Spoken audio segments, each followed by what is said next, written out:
Hello साथीहरू, welcome to my mini vlog. म चाहिँ बिहान उठेर दाना पकाएँ। त्यसपछि यता चाहिँ बुवा बाख्रालाई घाँस झार्दै हुनुहुन्थ्यो।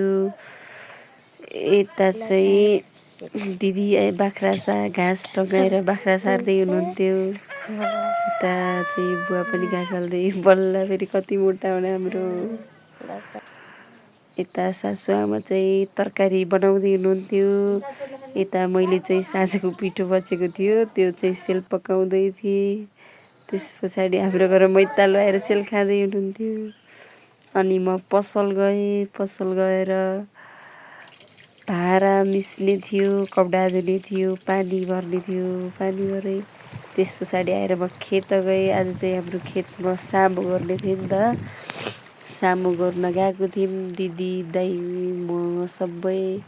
हाम्रो खेत चाहिँ यस्तो छ, हेर्नु, धान रोपेर पनि पुरै हरियो भइसकेको छ।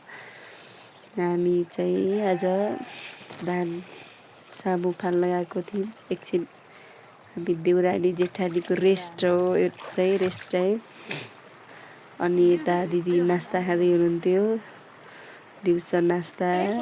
अनि साँझ घर आएर चाहिँ हामी खानासाना पकायौँ। खाना पकाउँदै थियौँ यता दिदीले।